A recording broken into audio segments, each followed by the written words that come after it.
Adik Vanessa Angel, Mayang Lucia mengaku kangen dengan keponakannya Gala Sky Andriansyah, namun aksesnya dibatasi.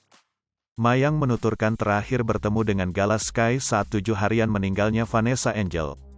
Seperti yang diketahui, setelah Vanessa Angel dan suaminya meninggal, Gala diasuh oleh keluarga Bibi Andriansyah. Dilansir tribunwow.com melalui kanal YouTube Maya ALELDUL TV pada Kamis, tanggal 17 Maret tahun 2022, Mayang merasa sedih karena tidak bisa bertemu dengan keponakannya tersebut. Meski jarang ketemu, Mayang menganggap Gala seperti adiknya sendiri. Ia terakhir ketemu pas 7 harian, ujar Mayang. Dibilang sedih, ia sedih banget, karena aku sebagai tantenya adalah rasa kangen. Gala udah aku anggap adik sendiri, sambung Mayang. Lebih lanjut, Mayang memiliki keinginan untuk mengajak Gala jalan-jalan. Namun demikian, hal tersebut belum terrealisasi. Mayang menuturkan aksesnya untuk bertemu Gala terbatas. Mayang berharap agar akses untuk bertemu Gala terbuka lebar. Tak hanya itu, Mayang menuturkan bahwa ia adalah tante dari Gala, lantas memiliki hak untuk bertemu dengan keponakannya tersebut. Pengin ketemu Gala, pengin ajak Gala jalan-jalan, pengin ajak Gala main gitu, terang Mayang.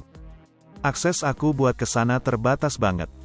Aku pengin akses aku ketemu Gala itu ya dibuka lebar lah, maksudnya aku juga tantenya gitu loh, lanjut Mayang.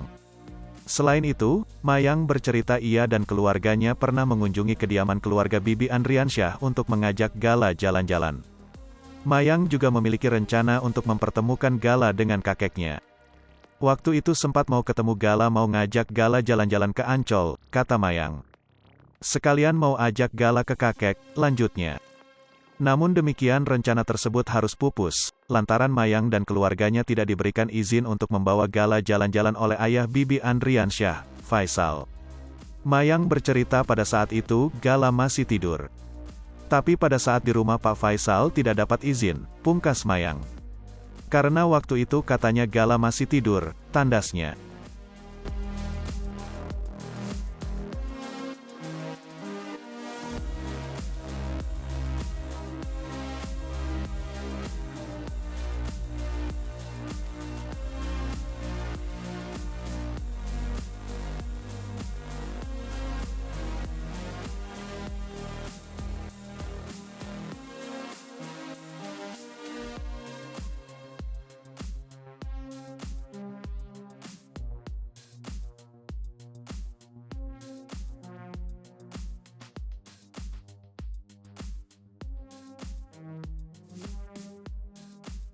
Hai pemirsa Sri Popo TV, jangan lupa komen, like, dan subscribe, serta tonton terus berita-berita terupdate lainnya ya.